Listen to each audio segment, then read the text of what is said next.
Tonight, you will willingly disappear from the outside world. Your eyes will close.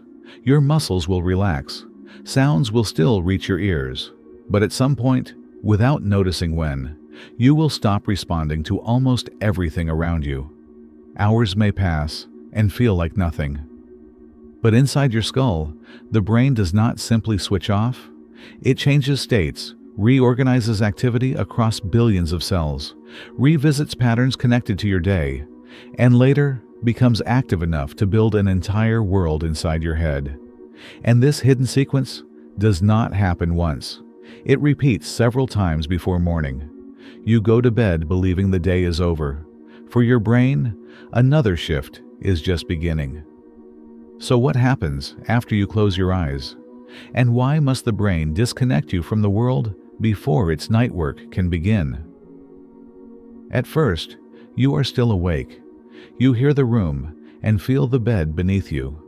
Thoughts continue moving, but they become less controlled.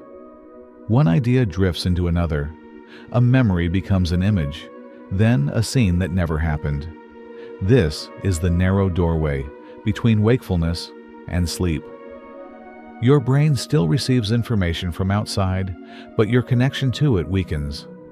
Sounds matter less. The room feels distant. Attention loosens its grip. Then the transition deepens. Your muscles relax further, awareness fades, and your thoughts begin moving on their own.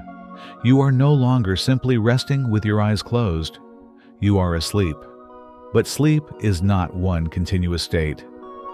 Its first major transformation begins when large populations of neurons change rhythm together. During the day, the brain resembles a city at its busiest hour. Visual regions process faces and movement. Language networks follow conversations. Other regions capture information, plan, worry, and decide all at once. The electrical activity is fast, complex, and uneven. As non-REM sleep develops, that pattern changes. Imagine thousands of musicians playing different pieces. Then, a conductor raises a hand, and entire sections begin following the same slow rhythm. As sleep deepens, broad electrical waves travel across the brain. Large groups of neurons become active together, then quieter together. From the outside, you appear almost completely inactive. Inside, your brain has entered one of its most synchronized states. Deep sleep is usually more common earlier in the night, and in this quiet-looking state, something unexpected begins. Fragments of your day start returning. Every face you recognize today, every conversation you had, every mistake, useful fact, and new place you explored, none of those experiences instantly became a permanent memory. During the day, the hippocampus helps capture new information quickly, but new memories remain fragile. They are not stored as finished video files. They exist as changing patterns across networks of neurons. During non-REM sleep, some patterns linked to recent experience can become active again, not as a perfect recording or conscious dream, but as fragments of the original activity returning. The hippocampus and cortex begin a carefully timed conversation. Think of the hippocampus as a fast, temporary recorder. The slower cortex can connect new information with knowledge already spread across the brain. Repeated reactivation, coordinated with slow waves, sleep spindles, and brief hippocampal ripples, can help strengthen selected memories and integrate them into wider networks. This does not mean the brain saves everything. Sleep is not a perfect backup button, and different memories depend on different processes. But the central idea is remarkable. While you are unconscious, the brain is helping decide which parts of today will still influence you tomorrow. And while those networks replay fragments of your day, something stranger is happening in the spaces around them. Every active cell produces chemical byproducts. The brain is no exception.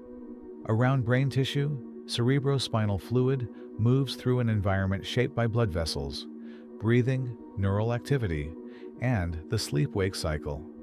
During sleep, Especially during slow wave activity, brain activity, blood volume, and large fluid waves can change together.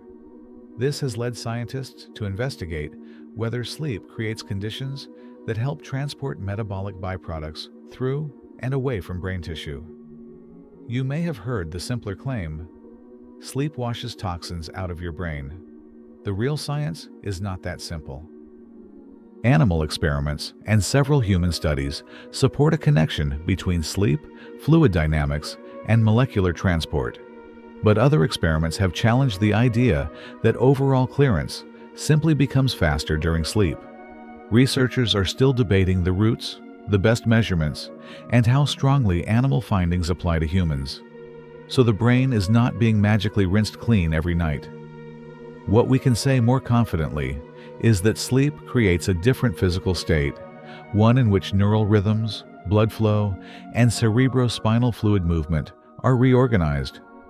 And just when the brain appears to have reached its slowest state, everything changes again.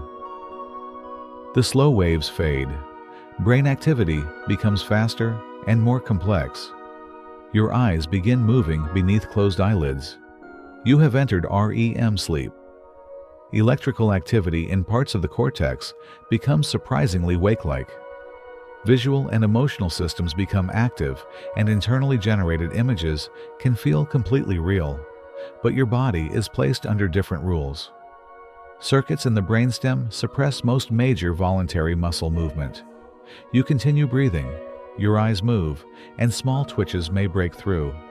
But large dream movements are normally prevented from becoming full movements in bed. You can run without moving your legs, fall without leaving the bed, and stand inside places that never existed. This is sleep's central contradiction. Parts of the brain can become nearly as active as during wakefulness, while the body remains deeply asleep and largely still. An awake-like brain inside a sleeping body. But REM is not the end. Soon, the brain leaves this state and begins the cycle again. Sleep is not a straight fall into deeper unconsciousness. It is a repeating cycle. You move through non-REM sleep, descend toward deep slow wave sleep, rise into REM, and then begin again. One cycle commonly lasts around 80 to 100 minutes. Across a normal night, the brain usually completes about 4 to 6 cycles, but each cycle is different. Deep sleep is more common earlier in the night. REM periods generally become longer later. So cutting sleep short does not simply remove more of the same. Depending on when you wake, you may lose a different mixture of the night's hidden states. Between cycles, you may briefly approach wakefulness and never remember it. Then, the machinery restarts. The outside world fades. Neural rhythms change. Recent experiences reactivated. Fluid dynamics shift. REM returns. Again and again, while your conscious mind remains largely absent. By morning, you may remember almost nothing about the night. From the outside, it looked empty. One person lying quietly in a dark room. But inside the skull, the brain kept changing jobs. It disconnected from the world, synchronized vast neural networks, revisited recent experience, shifted fluid dynamics, and produced one of biology's strangest combinations: an intensely active brain inside a body, held almost completely still. You went to bed believing you were stopping for the night.